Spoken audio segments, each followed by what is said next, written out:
Agirre lehendakariaren espiritua berreskuratzeko eskaera luzatu dio gaurkoan Peio Otxandiano EH Bilduko Eusko Legebiltzarreko bozeramaileak Imanol Pradales Eusko Jaurlaritzako lehendakariari egungo garai ilunei aurre egiteko. Naiz irratean eginiko elkarrizketan, etorkizunerako akordio sendoak egiteko beharra azpimarratu du Otxandianok, estatus politiko berri baten alde kapital politikoa arriskuan jarriz ere. Eusko Jaurlaritzak Bilboko Karton hotelean ospatu du astearte honetako gobernu kontseilua, duela 90 urte ura Jose Antonio Agirrek zuzenduriko gobernuaren egoitza bihurtu zela gogoratzeko 1926ko gerra medio.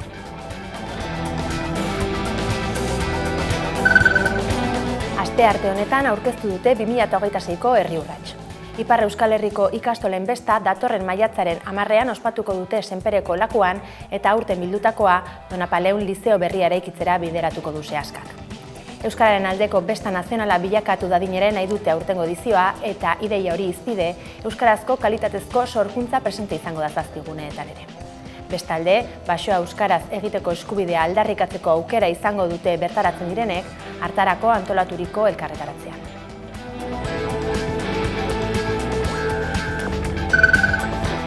Astearte honetako Eusko Jaurlaritzako Gobernu Kontseiluak Araba, Bizkaia eta Gipuzkoari eragingo dion etxebizitza dekretu berria onartu du. Araudi horren bitartez, beharrezkoa izango da 3 urtez Euskal Autonomia Erkidegoan erroldatuta egon izana, babes ofizialeko etxebizitzetarako sarbidea izateko eta bizigune programako bizitokiak eskatzeko diru-sarreren muga 21.000 eurotatik 56.000 eurora igoko dute besteak beste. Honen aurrean, oraingoan, abenduko legedian baina neurri atseginagoak islatzen dituztela onartu duten arren, biek ala biek etxebizitza merkatuaren errentagarritasuna bermatzea, sektorerik pobretuenak baztertzea eta baldintzak kaskarragoetan bizitzea normalizatzea helburu dutela deitoratu du Euskal Herriko Etxebizitza Sindikatu Sozialistak.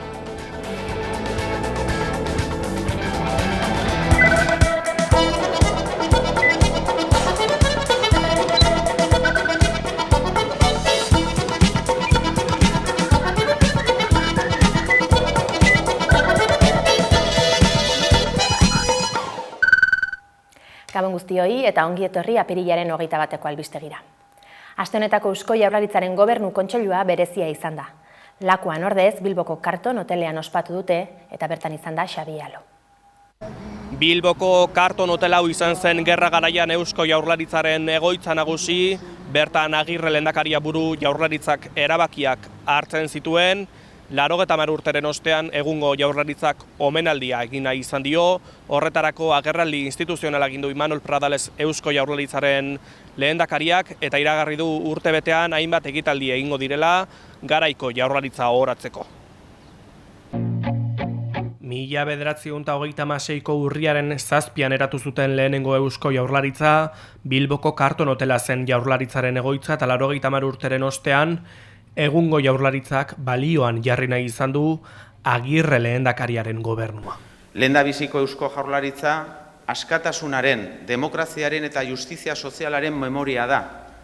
Duintasunaren, humanismoaren eta elkartasunaren memoria, batasunaren, elkarrizketaren eta akordioaren memoria, autogobernuaren memoria. Batasuneko gobernu bat, orduko ezoiko gertakarien emaitza jakina, baina baita herri eraikuntzan aurrera egiteko formula gisa, elkarrizketarako eta akordiorako joera zuten zenbait jarrera pertsonal eta kolektiboen emaitza ere. Imanol Pradales Eusko Jaurlaritzaren lehendakariak gogoratu nahi izan du, Agirre lehendakariaren gobernuak hainbat ekimenetan neurri garatu zituela, osasunean, horniduran, justizian, edota ogasunean eta gizarte politikan jarri du arreta. Bereziki aipagarria da haren gizarte politika, zinez aurreratua, individualismoaren eta kolektibismoaren, kapitalismoaren eta komunismoaren, erreakzioaren eta iraultzaren antipodetan zegoena. Gerra garaian Karton hotelean hartzen zituen erabakiak Jaurlaritzak, gudu zelaian ordea porrot egin zuen hala ere Pradalesek esan du, lehen gobernuaren balantzeak nabarmen gainditzen duela porrot militarra. Jaurlaritza hark bere esanahirik zintzoena eman zion politikari. Ardura, zerbitzua, konpromisua, desberdinen arteko akordioa, bidezko kausa baten alde buru belarri aritzea. Duintasuna, legitimitate demokratikoa, totalitarismoaren aurkako borroka, bakea, askatasuna, autogobernua, justizia soziala. Hauesek izan ziren eta dira lehen Eusko Jaurlaritzaren ondarea osatzen duten balioak. Lehenengo Eusko Jaurlaritzaren urteurren borobila ospatzeko hainbat ekitaldi egingo dituzte garaikoen oroimena gogoratzeko eta autogobernu esperientzia aitortzeko besteak beste. Astearte honetan, Nafarroako gobernuak Ezkaba Memoria Gune izendatu du ofizialki Iruñean, Espainiako aldizkari ofizialean Memoria Demokratikoko Ministerioaren ebazpena argitaratu ostean. Astearte honetan, Nafarroako gobernuak Ezkaba Memoria Gune izendatu du ofizialki Iruñean. Foru gobernuak Espainiako gobernuarekin batera gotorlekua Memoria Demokratikoaren leku izendatzeko akordioa sinatu zuen 2026ko martxoaren 18an. Astearte honetan, Espainiako aldizkari ofizialean argitaratu dute Memoria Demokratikoko Ministerioaren ebazpena. Izendapen ekitaldian parte hartu dute Ana Oio Nafarroako gobernuko lehendakariorde eta Memoria eta Bizikidetzako kontseilariak eta Fernando Martínez Memoria Demokratikoaren Espainiako estatu idazkariak. Naiz eta espetxea 350 pertsonentzat prestatua egon 3.000 preso zeuden bertan. Baldintza oso prekarioetan zituzten eta ebazpenak dioen bezala horrek gaixotasunak, gosea, tratu krudel eta humiliagarriak eta hotza ekarri zituen. Egoera honengatik, 1937tik 1945 arteko 8 urte horietan gutxi gora bera 305 pertsona hil zirela uste dute. 1938ko maiatzaren 22an Europan ezagutu den ihesaldirik handienetakoa gertatu zen. 705 presok espetxetik alde egin zuten eta horietatik 3 bakarrik lortu zuten muga zeharkatzea. 200 bat hil zituzten haien bila zeudelarik, beste batzuk epaitu eta exekutatu zituzten eta gainontzekoak berriz sartu zituzten preso. Gotorlekua frankismoaren egiturazko biolentziaren lekuko materiala dela berretsi du Espainiako gobernuak.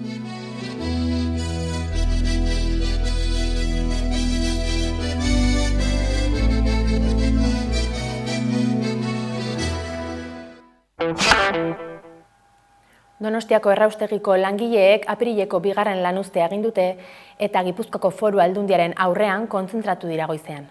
Urte hasieran hasi zituzten langileek mobilizazioak euren lanbaldintzak duinduko dituen enpresa hitzarmena exigitzeko, baina enpresak aurrera pausorik ez duela emango adierazi die. Donostiako Zubietako erraustegiko langileek mobilizatzen jarraitzen dute. Apirileko 2. greba egun egin dute lan baldintzak duinduko dituen enpresa hitzarmena exigitzeko eta Gipuzkoako Foru Aldundiaren aurrean kontzentratu dira astearte goizean. Urte hasieran hasi zituzten langileek mobilizazioak, izan ere 6 urte pasa dira Zubietako erraustegiko planta martxan jarri zenetik eta Gipuzkoako Foru Aldundiak Ekobal enpresari kudeaketa esleitu zionetik. Orduz geroztik enpresako langileen zenbait batzordek Gipuzkoako kale garbiketako hitzarmenak jasotzen ez dituen lan baldintza bereziak eta zehatzak arautu eta langileen osasuna babestuko dituen enpresa hitzarmena negoziatzeko saiakerak behin eta berriz egin izan dituzte, baina enpresaren ezezko jaso izan dute. Erraustegiko langileek adierazi dute arautu gabeko txandakotasuna, arrisku eta toxikotasun handia daukan ingurune batean lan egiten dutela eta babestu eta ordaindu gabeko baldintzak dituztela. Gaineratu dute enpresak 12 ordura arteko lanaldi jarraituak egitera behartzen dituela. Bestalde, Ekobal enpresak zaborrarekin zuzenan lan egiten duten langilei egunero jasaten duten arrisku biologikoa ez die ez aitortzen ez da saritzen ere. Horregatik guztiagatik urtarrietik ari dira borrokan Ekobal enpresari lan baldintza duinak eskatzen. Naiz eta jakin badakiten azken arduraduna Gipuzkoako Foru Aldundia dela. Hortaz Gipuzkoako hondakinen kontsortzioa eta ekondakin erakundei ere zuzendu dira. Testuinguru horretan martxoan eta apirilean mobilizazioak eta lanuzteak egin dituzte. Martxoko greba ondoren enpresa buruarekin bilera izan zuten. Horrek baina langileek greba burutzeko duten legezko eskubidea urratzen saiatzez gain, enpresak aurrera pausorik ez zuela emango adierazi zien. Agerraldi bateratua egin dute gaurkoan ELA, LAB eta Steilas sindikatuek Bilbon. Bertan, irakasleak euskalduntzeko irale programa mantentzeko eskaera luzatu diote Eusko Jaurlaritzari.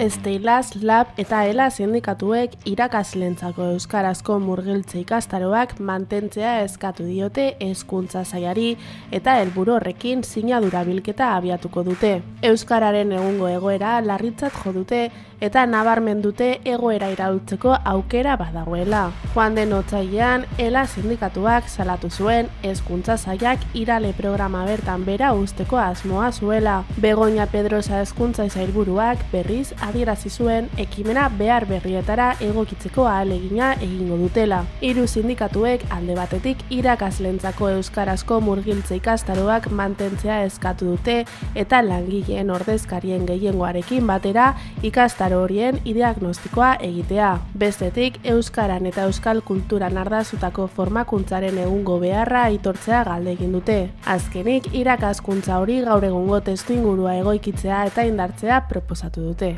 Sindikatuek halaber euskaran ardazutako hezkuntza sistema burujabea defendatu dute, euskararen ezagutza eta erabilera bermatuko dituena. Sinadura bilketa apirilaren 21-tik 30-era egingo dute. 1937ko apirilaren 26an Nazien Kondor Legioak italiar faxisten laguntzarekin eta Frankok hala eskatuta Gernika bombardatu zuten. 2000 hilakotik gora jaso ziren azoka eguna izan da baliatuta ere eta herriko eraikin gehienak txikituta gelditu ziren. Gertakiaria ordudanik presente dago Euskal Herritarren memoria kolektiboan, Gernikarrenean bereziki, eta urte hurrena izpide, honi buruz hitz egiteko gonbidatu dugu gaurkoan geurera, Ibon Meñika, Gernika Memoriaren Lekuko plataformako kidea. Eguerdion, Ibon? Eguerdion. Mila esker gonbidapena onartu izanagatik. Eskerrik asko zuei.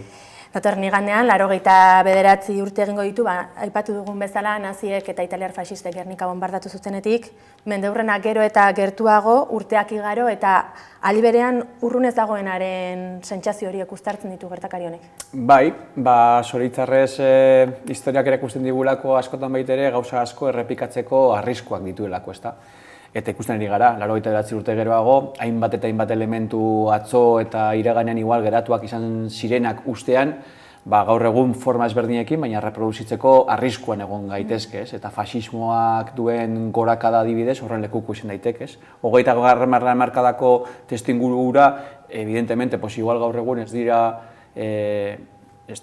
mimetikoki errepikatzen, baina zantzu batzuk eta elementu batzuek baitere badaude horrez. Eta orduen ardura dugu, pairatu genuenok eta zelan baite memoria dugunok ardura daukagu beraz ez errepikatzeko bermea burutzeko daukagun formariko berena memoria etengabe elikatzen eta eraikitzen jartzea da. Aurrera begira beste eredu bateren arabera kokatzeko mundua eta gure herria. Nola eragin zuten bombardaketek herrian? Ze suposatu zuen garaiko Gernikarrentzat bombardaketa egun horrek? Kontestualizatu behar duguna da, une hartan, zuk aipatu duzun bezala, merkatu eguna zan, Eusko Jaurlaritzak bereziki baitere sustatzen zuen, merkatuetara jotzeko noraiteko, biztanleria eta jende asko baitere gerturatzea, nola baitere ekonomia sustatu, kakotxen artean normaltasun horreri begirako bide bat egin, eta bai amatean bai, Euskal Herritarren noraiteko bisitasun horreri begirako espazioa bihurtzeko. Orden, Gernikak azkenean basaukan eta badauka esangura eta simbolismo ugari, merkatu plaza esanguratsua bazan, eta noraite testuinguru harta baitere baliatu zen, suntxiketari baitere noraiteko aliketa zabalpen eta aliketa suntxiketa handiena sustatzeko. Hori izan zen frankismoaren nahia eta lortu zuen. Milaka herritarre bertan bizi ziren, baina baitere Bilbotik eta trenetara jende asko baitere gertuat bazegoen. Xabier Irujo historiariak adibidez aipatzen du, milaka eta hitz egiten egon beharko ginetekela. Horren maila batean markatu zuen, esan daiteke moduan, aurretiaz eta ondorengo egoera bat, betirako hiltzatu zuelako herri bat, herri horrek baitera gainera euskaldunontzako edo euskal herritarrentzako daukan simbolismoa betirako hiltzaturik geratu zen gertaera bat bihurtu zen. Eta ez bakarrik hori, ze askotan fokalizatzen dugu eta garrantzitsua da egun hartako gertaeratan, baina ondorengoan batez ere baitere arreta jarriko barko nuke, ze ondorek ekarri zuen izan zen, itzal bat, errepresioa, esarpena eta zapalketa oso eta integral baten noraiteko abia puntua bihurtu zala. Eta hori maila batean urte eta hamarkadetan garatu izan da.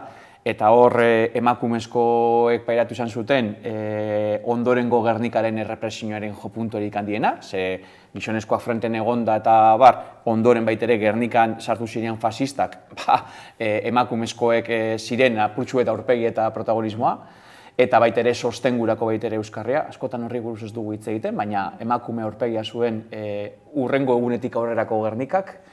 Belaunaldi ezberdinak baitere eragin izan zieten, azkenean euskal kultura, euskal nortasunaren oiteko galera izugarra supotu zegoelako, hezkuntzaren bitartez baitere eredu guztiz diktatorial bat eta espainiar bat ezarri izalako.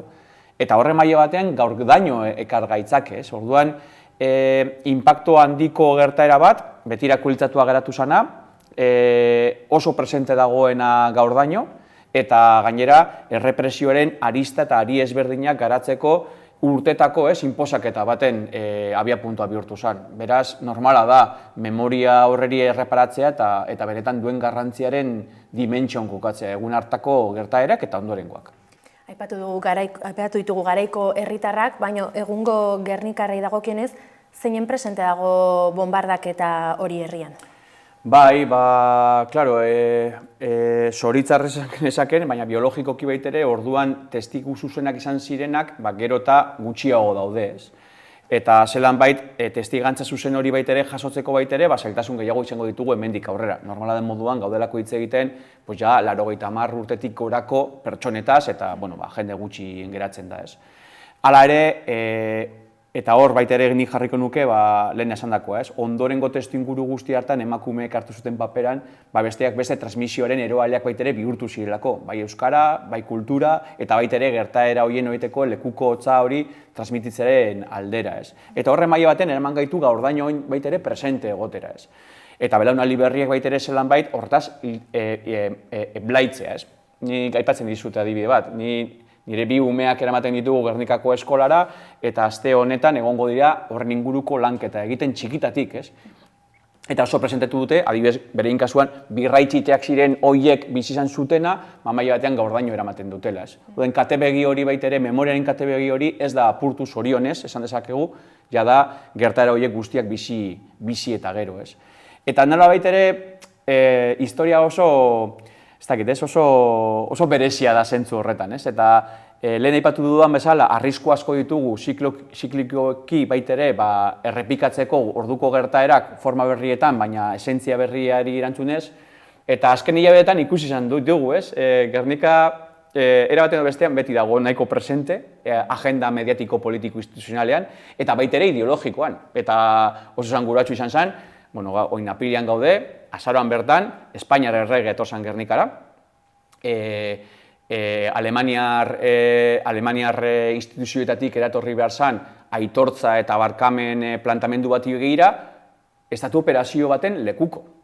Eta esan beharko genuke, 89 urte eta gero, zelan da posible Alemanian errentorrearen bitartez, estatu sakonak segitzea, estatu operazio bat erregearen zuriketaren bitartez hori planteatzea. Badirudi, bera, Gernikara etorri izan da, baina bera, ez aukala inongo erantzunkizunik Gernikako gertaerak eta ondorengo egia aitortza eta memoriaren inguruako eta erreparazioen inguruko lanketan, Ez dakit, ahanztura selektibo bat izango bagenu edo amnesia bat izango bagenuke bezala, ez jakiteko frankismo izan zala sustatu zeuena Gernikako bombardeketa, 40 urtako diktadura bat esarri zigutela estatu osoan eta bereziki Euskal Herrian ederki asko pairatu genuela, ondoren sasidi plantamendu bat edo demokrazia baten aldeko apustu egin zuela, errege bat inposatu zuela eta bere aita zela errege hori.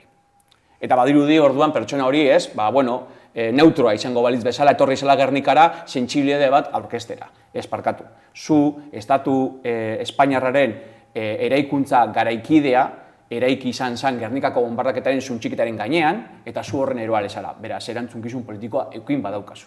Eta hori, 89 urte geroago, oraindik orain Gernikarrok erakutsi genion bezala, gogoratzen jarraitzen dugu. Eta horretaz, gaur egun eztabaida bizia jarraitzen du izaten ez. Nik uste dut nahiko adibidea esanguratsua dela. Zer eskatuko zeniek orduan erakundei? Batetik, ausardia, badakit asko eskatzen da, ausardia, lehen aipatu dudan logikatik, ze bestela hoa bete egiten da eta garrantzitsua dira keinuak, ez dut ukatuko, eta azkenek urtean baitere keinu batzuk emon izan dira, bueno, hamarkadetan igual emon ez direzenak. Baina guk, bestela badirudi, ez dakit ez, olako pirula txikitsu batzuen bitartez jaso beharko genukenari eskerrona baino ez dagokigula emotea, ez. Eta uste dugu exigentzia maila baitere maigainatu behar dugula, eta batez ere tetate. Hemen ez dago menpekotasunik. Ze bestela, logika oso menperatzaile bat eta menperatuaren dialektika bat sortzen da, ez? Guk esaten dizuegu nos zelan egin behar da memoria, zer dan memoria eta zelan gauzatu behar da. Eta goitik berako logika bat esartzen da.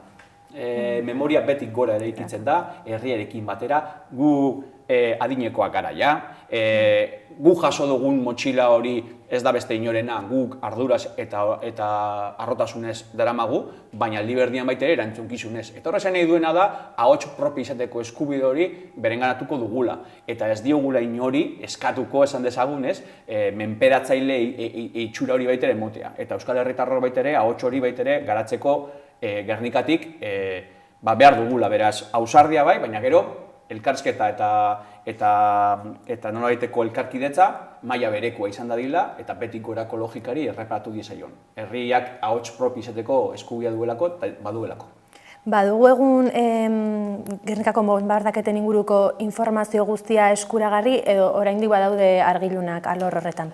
Hor batez ere historialariaren ikuspegitik asko eta asko garatu izan da, baina batez ere, eta esanguratsua da, lehen aipatu dut Xabier Irujo eta uste dut baitere horren paradigma badala, ze Estatu Batutako unibertsitatean dago. Ez dago gaur egun Euskal Herriaren historia, ez da Euskal Herritik Euskal Herrira eraikitzen eta garatzen eta horren inguruko baliabideak jartzen. Horregatik nio daitere, instituzio eta bar errepatu behar diguna, guazen gure historia eraikitzen, gure baliabideekin eta guazen horren aldeko apustu egiten. Eta garapen handi bat egon izan da, horre batez ere Gernikaren kontuan Carmen Holanda baitere egin izan du lanketa handi bat, Angel Viñas eta barrak, baina baitere aldi berdinan, izenak esaten ditudan aldi berdinan baitere gizonezko historialariak baitere aipatzen ditugu, eta hor badaude lan asko baitere egiteko. Batez ere niretzako emakumezkoen historia horreri hitzaretik argira bideratzeko erantzunkizun oso bat daukagu 21. mendean, aspalditik egin behar zen eta horreri ez jako behar besteko arretarik jartzen. Eta gero hor fondoan dagoena da, Gernikako memoria segitzen duela Estatu Espainiarrentzat kuestión de Estado izaten. Eta izaten jarraituko du. Ze giltzarrapo hori bere baitan mantendu ez geroan, giltzarrapo horrek gauza asko gorde eta gauza asko menperatu egiten ditu. Eta orduen guk giltzarrapo hori askatu beharra daukagu eta horren inguruko borroka ideologikoa, politiko, instituzionala, kulturala gauzatu. Eta hor ondino gauza asko dauzkago egiteko. Gu ez gara menperatu izateko jaio eta Gernikatik hori arrotasunez azalarazi behar dugu. Aipatu dugu, Pablo Picassok margoturiko Gernika artelana, egun Madrilgo Reina Sofia Museoan ikusgai dagoena, Eusko Jaurlaritzak azken garaietan, azken asteetan, bereziki azken hilabetetan eskatu du Euskal Herrira ekartzeko aukera aztertzea, zuek betidanik Gernikara ekartzeko autua defendatu duzue. Bai, noski, utziko diazue horrelako ironia purtsu plazaratzen lehenengo, gutxienez lortu dugu Ayusok artea eta kulturari buruz hitz egitea behingoz, ez da gutxi. Baina, bromak aparte, Gernika batzordea, ondino frankismo indarrean zegoela, sortu zen, lehenengo lana orduko testigantza horiek zuzenean ezagutaraztea izan zen, eta geroztik baitere lan eta jardun handi bat eraman izan du, ez? Aurten beteko dituz 50 urte elkarte gisa baitere, sorreratik gaurdaino, ez? Lanketa hortan diarduela. Eta hastapenetik, bere lehengoko agiritik, eta lehengoko agiria hor daukagu, gure artxiboan daukagu, Gernikararen aldarrikapena beti egon da presentez. Eta beraz, begionez ikusten ditugu zestabai dauek, ez? Ondo etorriak, gu baiten nahi ditugu zorlakoak sustatzea. Gernikara aldarrikatzea, ez dakit, erpin askotatik irakur daiteke, eta txio labur batzu baitere aipatuko nituzke, ez? Baina guretzako, sintesi moduan edo idein nagusi moduan, aipatuko genukena da, arteak beti, historian zehar beti izan du potentzialitate ikaragarri bat, atzokoa, gaurko eta biharkoa interpretatzeko, eta beraz, artearen balioa nik uste dut erdigunean jartzen duen adibide bat daukagu ez. Eta guk planteatzen duguna beti izango da, kuadro horrek Gernikaren suntxiketaren horrore guztia islatzen du, bombardaketa hori universalizatu zuen, eta beraz, arte horren potentzialitateak dimentsio askoz ere handiagoa eta dagokiona hartzen du, baldin eta suntxiketa hori provokatu zuen ekuarekin lotzen danean. Eta hori bakarrik lotu daiteke Gernika kuadroa Gernikan badago. Ze Gernika kuadroa ditzen da. Gero entzitu ditu horrelako, ez dakit ez, eta ikerlari, ustezko ikerlari batzu izanez, eske Gernika kuadroak bakarri dauka zerikusia Gernikarekin izenagaitik. Parkatuko doztezu, baina eske izena berak, izana bera adierazten du.